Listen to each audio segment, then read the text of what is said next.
వక్రతుండ మహాకాయ సూర్యకోటి సమప్రభ నిర్విఘ్నం కురు మే దేవ సర్వకార్యేషు సర్వదా గురుబ్రహ్మా గురుర్విష్ణుః గురుర్దేవో మహేశ్వరః गुरुः साक्षात् परब्रह्म तस्मै श्रीगुरवे नमः। सरदा सरदाम्भोज वदना वदनाम्बुजे सर्वदा सर्वदास्माकं सन्निधिः సన్నిధిం క్రియాత్. ఓం గం గణపతయే నమః. సద్గురవే నమః. శ్రీ మహాసరస్వత్యై నమః. శ్రీ సాయి సచరిత్రం 34వ అధ్యాయానికి మనం చేరుకున్నామమ్మా. 33వ అధ్యాయ పరంగా నానాసాహెబ్ చందోర్కర్ గారమ్మాయి మైనతాయి ప్రసవ వేదన పడుతోంది అని సద్గురువు తెలుసుకుని ఆ యొక్క రామ్గిర్ బువా, కానీ వారిని ఎలా పిలిచేవారు? సద్గురువు బాపుగిర్ బువా అని పిలిచేవారు. వారితో మాధవాడ్కర్ రచించినటువంటి హారతి పాట, ఊదీ ప్రసాదాన్ని పంపటం, ఆ సమయానికి అన్ని ఏర్పాట్లు కూడా వాటంతటవే జరుగుతాయి, నీ దగ్గర అంతవరకు వెళ్ళటానికి తగినటువంటి ధనం లేకున్నను అని చెప్పనటం. ఆ యొక్క రైలు దిగగానే జట్కా బండివాడు చాలా విచిత్రంగా రామ్గిర్ బువా అని, బాపుగిర్ బువా అని సాయినాథుల వారు ఒకరే పిలిచేవారు. అయితే ఆ జట్కా బండి వాడు కూడా బాపుగిర్ ఎవరు అని చెప్పాడటం. అంటే పరోక్షంగా సంపూర్తిగా తానే ఆ ఏర్పాట్లన్నీ కూడా చేసినటువంటి ఉద్దేశ్యం మనకు అక్కడ గాన వస్తుంది. ఇంకా బాలబువా సుతార్ వారి కీర్తనలు మొదలైనటువంటి అంశాలు చెప్పుకున్నాము. 34వ అధ్యాయ పరంగా మనం ఊదీ మహిమ గురించే మరిన్ని మహిమలు చెప్పుకోవడానికి ప్రయత్నం చేద్దాం. శ్రీరామ జయ రామ జయ జయ రామ. ఈ అధ్యాయములో కూడా ఊదీ మహిమ వర్ణింతు. ఊదీ ధరించినంత మాత్రమున ఎట్టి ఫలములు కలిగెనో చూచెదము. డాక్టర్ గారి మేనల్లుడు. నాసిక్ జిల్లాలోని మాలెగాంలో ఒక డాక్టరు ఉండెను. ఆయన వైద్యములో పట్టభద్రులు. వారి మేనల్లుడు నయము కానట్టి రాచకురుపుతో బాధపడుచుండెను. డాక్టర్ గారితో పాటు ఇతర డాక్టర్లు కూడా నయము చేయ ప్రయత్నించిరి. ఆపరేషన్ చేసిరి, కానీ ఏమాత్రము మేలు జరగలేదు. కుర్రవాడు మిక్కిలి బాధపడుచుండెను. బంధువులు, స్నేహితులు, తల్లిదండ్రులను దైవ సహాయం కోరుమనిరి. షిరిడి సాయిబాబాను చూడుమనిరి. వారి దృష్టిచే అనేకానేక కఠిన రోగములు నయమయ్యనని బోధించిరి. తల్లిదండ్రులు షిరిడీకి వచ్చిరి. బాబా పాదములకు సాష్టాంగ నమస్కారం చేసిరి. కుర్రవాణిని బాబా ముందు ఉంచిరి. తమ బిడ్డను కాపాడుమని అధిక వినయ గౌరవములతో వేడుకొనిరి. దయార్ద్ర హృదయుడగు బాబా వారిని ఓదార్చి ఇట్లనెను. ఎవరైతే ఈ మసీదుకు వచ్చెదరో వారు ఎన్నడూ ఈ జన్మలో ఏ వ్యాధి చేతను బాధపడరు. కనుక హాయిగా ఉండుడు. కురుపుపై ఊదీని పూయుడు. 1 వారము రోజులలో నయమగును. దేవుని యందు నమ్మకం ఉంచుడు. ఇది మసీదు కాదు, ద్వారవతి. ఎవరైతే ఇందు కాలు మోపెదరో వారు ఆరోగ్యమును ఆనందమును పొందెదరు. వారి కష్టములు గట్టెక్కును. వారు కుర్రవాణిని బాబా ముందు కూర్చుండబెట్టిరి. బాబా కురుపు మీద తమ చేతిని త్రిప్పెను. ప్రేమాస్పదమైన చూపులను ప్రసరింపచేసెను. రోగి సంతుష్టి చెందెను. ఊది రాయగా కురుపు నెమ్మదించెను. కొద్ది రోజుల పిమ్మట పూర్తిగా మానిపోయెను. తల్లిదండ్రులు కుర్రవానితో కూడా బాబాకు కృతజ్ఞతలు తెలిపి షిరిడీ విడిచిరి. బాబా ఊదీ ప్రసాదము వల్లను వారి దయాదృష్టి వల్లను రాచకురుపు మానిపోయినందులకు వారు మిక్కిలి సంతసించిరి. ఈ సంగతి విని కుర్రవాని మామయ్యగు డాక్టర్ ఆశ్చర్యపడి బొంబాయి పోవుచు మార్గమున బాబాను చూడగోరెను. కాని మాలేగాంలోని మన్మాడ్లోను ఎవరో బాబాకు వ్యతిరేకముగా చెప్పి అతని మనస్సును విరిచిరి.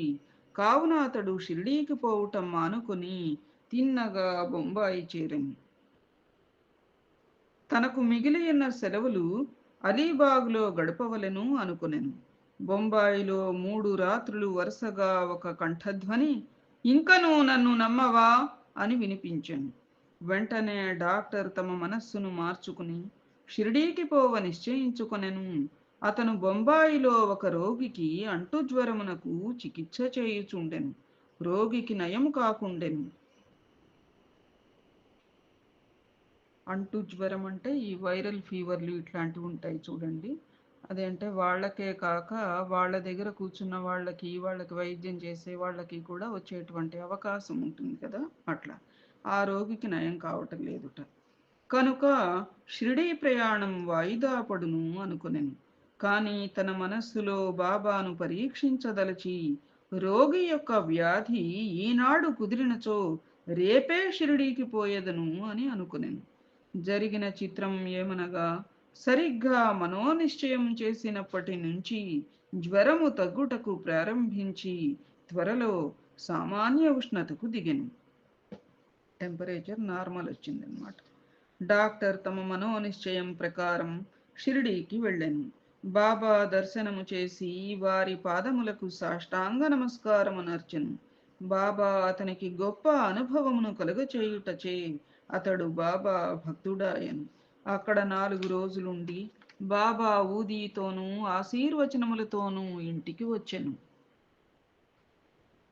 ఒక పక్షము రోజులలో అతనిని బీజాపూర్కు హెచ్చు జీతముపై బదిలీ చేసిరి. అతని మేనల్లుని రోగం ఆ డాక్టర్కు బాబా దర్శనమునకు తోడ్పడెను.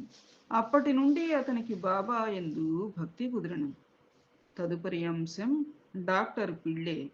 డాక్టర్ పిళ్ళే అను వాడతడు డాక్టర్ పిళ్ళే అనునాతడు బాబాకు ప్రియభక్తుడు. అతని యందు బాబాకు మిక్కిలి ప్రేమ. బాబా అతనిని బాబు అని పిలుచువారు. బాబా అతనితో ప్రతి విషయము సంప్రదించువారు. అతని నెల్లప్పుడూ చెంత ఉంచుకునేవారు.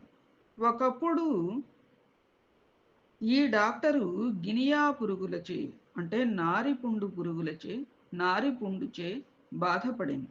అతడు కాకాసాహెబ్ దీక్షిత్తో బాధ చాలా హెచ్చుగా ఉన్నది. నేను భరించలేక ఉన్నాను. దీనికంటే చావే మేలని తోచుచున్నది. గత జన్మములో చేసిన పాపమును పోగొట్టుకొనుటకై నేను ఈ బాధని అనుభవించుచున్నాను. కావున బాబా వద్దకు పోయి ఈ బాధ నాపు చేసి దీనిని రాబోయే 10 జన్మలకు పంచిపెట్టవలసినదని వేడుము అనెను. దీక్షిత్ బాబా వద్దకు వెళ్ళి ఆ సంగతి చెప్పెను. బాబా మనస్సు కరిగెను. బాబా దీక్షిత్తో ఇట్లనెను, నిర్భయుడుగా ఉండు మనము. అతడేల 10 జన్మల వరకు బాధపడవలెను. 10 రోజులలో గత జన్మ పాపమును హరింపచేయగలను. నేనిక్కడుండి ఇహపర సౌఖ్యములిచ్చుటకు సిద్ధముగా ఉండా అతడేల చావును కోరవలెను. అతనినెవరి వీపు పైనను తీసుకుని రండు. అతని బాధను శాశ్వతముగా నిర్మూలించెదను అని. ఆ స్థితిలో డాక్టరును తెచ్చి బాబా కుడివైపున, ఫకీరు బాబా ఎప్పుడు కూర్చుండు చోట కూర్చుండబెట్టిరి.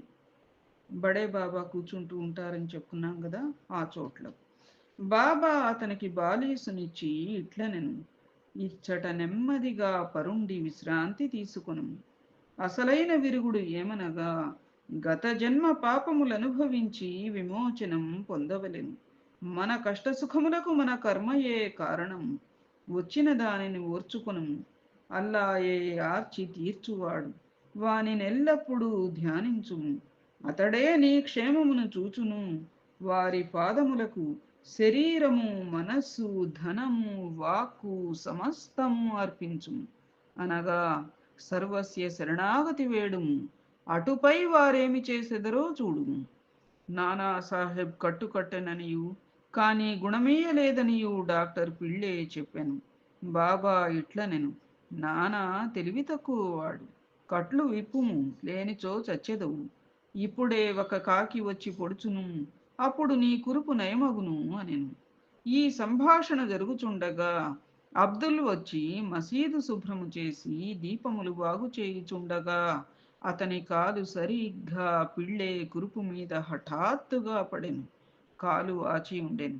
దానిపై అబ్దుల్ కాలు పడగనే అందులో నుంచి 7 పురుగులు నొక్కబడి బయటపడెను. బాధ భరింపరానిదిగా ఉండెను. డాక్టర్ పిళ్ళే బెగ్గరగా ఎడవసాగెను. కొంతసేపటికి నెమ్మదించెను. అతనికి ఏడ్పు నవ్వు ఒకటి తర్వాత ఇంకొకటి వచ్చుచుండెను. బాబా ఇట్లనెను, చూడుడు, మన అన్న జబ్బు కుదిరి నవ్వుచున్నాడు. పిళ్ళే, కాకి ఎప్పుడు వచ్చును అనెను. బాబా ఇట్లు జవాబు ఇచ్చెను, నీవు కాకిని చూడలేదా? అది తిరిగి రాదు. అబ్దులే ఆ కాకి. ఇప్పుడు నీవు పోయి వాడాలో విశ్రాంతి కొనము. నీవు త్వరలో బాగయ్యెదవు. ఊది పూయుట వలన, దానిని తినుట వలనను, ఏ చికిత్స పొందకయే, ఔషధమును పుచ్చుకొనకయే వ్యాధి పూర్తిగా 10 రోజులలో బాబా చెప్పిన ప్రకారం మానిపోయాను. అబ్దుల్నే సాయిబాబా కాకి అని పిలిచేవారు. అది మనం సాయి లీలామృతంలో చెప్పుకున్నాం. ఇక్కడ పాయింట్ రాయగా. తదుపరి అంశం శ్యామ మరదలు. శ్యామ తమ్ముడు బాపాజీ సావూల్ విహిర్ దగ్గర ఉండువాడు. ఒకనాడతని భార్యకు ప్లేగు తగిలెను. ఆమెకు తీవ్రమైన జ్వరం వచ్చెను. చంకలో 2 బొబ్బలు లేచెను. బాపాజీ శ్యామ వద్దకు పరిగెత్తి వచ్చి సహాయపడుమనెను. శ్యామ భయపడెను. కాని యథాప్రకారం బాబా వద్దకు వెళ్ళెను. సాష్టాంగ నమస్కారం చేసి వారి సహాయం కోరెను. వ్యాధిని బాగు చేయుమని ప్రార్థించెను. తన తమ్ముని ఇంటికి పోవుటకు అనుజ్ఞ ఇమ్మనెను.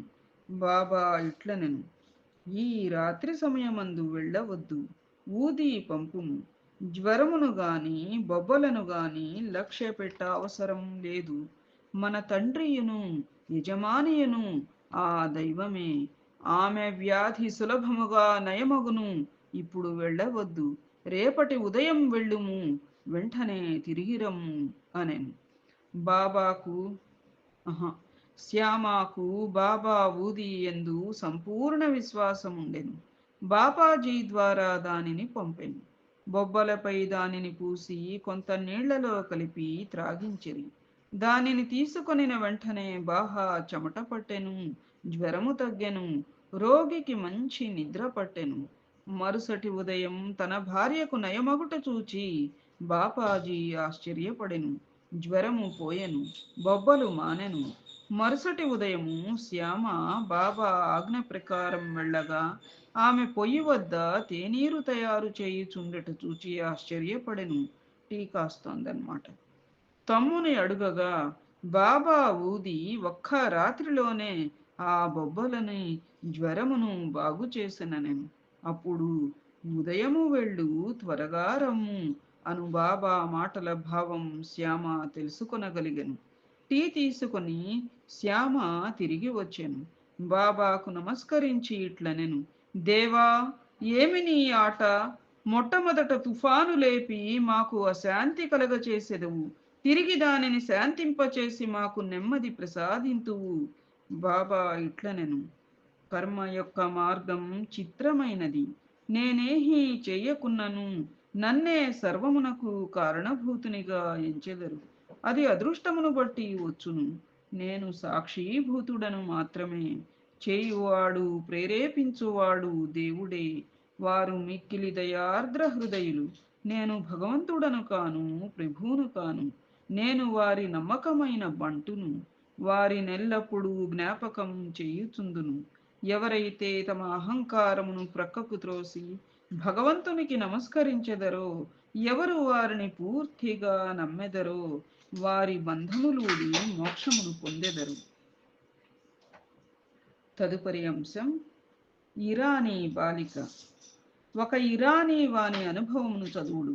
అతని కుమార్తెకు ప్రతి గంటకు మూర్ఛ వచ్చుచుండెను. మూర్ఛ రాగానే ఆమె మాటలాడలేకుండెను. కాళ్ళు చేతులు ముడుచుకుని స్పృహ తప్పి పడిపోవచుండును. ఏ మందులు ఆమెకు నయం చెయ్యలేదు. ఒక స్నేహితుడు బాబా ఊదీని ఉపయోగించుమనెను. విలేపార్లేలో ఉన్న కాకాసాహెబ్ దీక్షిత్ వద్ద ఊదీ తీసుకుని రమ్మనెను. ఇరానీ వాడు ఊదీని తెచ్చి ప్రతిరోజు నీటిలో కలిపి త్రాగించుచుండెను. మొదట ప్రతి గంటకు వచ్చు మూర్ఛ 7 గంటలకు ఒకసారి రాసాగెను. కొద్ది రోజుల పిమ్మట పూర్తిగా నెమ్మళించెను. తదుపరి అంశం హోర్దా పెద్ద మనిషి. హోర్దాపుర నివాసియగు వృద్ధుడొకరు మూత్రకోశములో రాయితో బాధపడుచుండెను. అట్టి రాళ్ళు ఆపరేషన్ చేసి తీసెదరు కనుక ఆపరేషన్ చేయించుకోమని సలహా ఇచ్చిరి. అతడు ముసలివాడు, మనోబలం లేనివాడు. ఆపరేషన్ కొప్పుకొనకుండెను. అతని బాధ ఇంకొక రీతిగా బాగు కావలసి ఉండెను. ఆ గ్రామపు ఇనాముదారు అచటకు వచ్చుట తటస్థించెను. అతను బాబా భక్తుడు. అతని వద్ద బాబా ఊది ఉండెను. స్నేహితులు కొందరు చెప్పగా వృద్ధుని కుమారుడు ఊది తీసుకుని దానిని నీళ్లలో కలిపి తండ్రికిచ్చెను. 5 నిమిషములలో ఊది గుణమిచ్చెను. రాయి కరిగి మూత్రము వెంబడి బయటపడెను. వృద్ధుడు శీఘ్రముగా బాగయ్యెను. తదుపరి అంశం బొంబాయి మహిళ. కాయస్థ ప్రభుకులమునకు చెందిన బొంబాయి స్త్రీ ఒకత ప్రసవించు సమయమున మిక్కిలి బాధపడుచుండెను. ఆమె గర్భవతి అయిన ప్రతిసారి మిక్కిలి భయపడుచుండెను. ఆమెకేమియు తోచకుండెను. బాబా భక్తుడు కళ్యాణ్వాసుడగు శ్రీరామ మారుతి ఆమెను ప్రసవించు నాటికి షిరిడీకి తీసుకొని పొమ్మని సలహా ఇచ్చెను. ఆమె గర్భవతి కాగా భార్యాభర్తలు షిరిడీకి వచ్చిరి. కొన్ని మాసములక్కడ ఉండిరి. బాబాను పూజించిరి. వారి సాంగత్యం వలన సంపూర్ణ ఫలము పొందిరి. కొన్నాళ్లకు ప్రసవ వేళ వచ్చెను. మామూలుగానే యోనిలో అడ్డు కనిపించెను. ఆమె మిక్కిలి బాధపడెను. సాయిరాం. ఏమి చేయుటకు తోచకుండెను. బాబాను ధ్యానించెను. ఇరుగు పొరుగు వారు వచ్చి బాబా ఊదీని నీళ్లలో కలిపి ఇచ్చిరి. 5 నిమిషములలో ఆ స్త్రీ సురక్షితముగా ఎట్టి కష్టము లేక ప్రసవించెను. దురదృష్టము కొలది చనిపోయిన బిడ్డ పుట్టి ఉండెను. కాని తల్లి ఆందోళనము బాధయు తప్పెను. బాబాకు నమస్కరించి వారిని ఎల్లకాలము జ్ఞప్తి ఎందుంచుకొనిరి. ఇది శ్రీ సాయి సచ్చరిత్రం 34వ అధ్యాయం సంపూర్ణం. ఏతత్ ఫలం సర్వం సద్గురుచరణారవిందార్పణమస్తు. సద్గురవే నమః. శ్రీమాత్రే నమః. శ్రీ సీతారామ లక్ష్మణ భరత శత్రుఘ్న సహిత హనుమతే నమః. శుభం భవతు.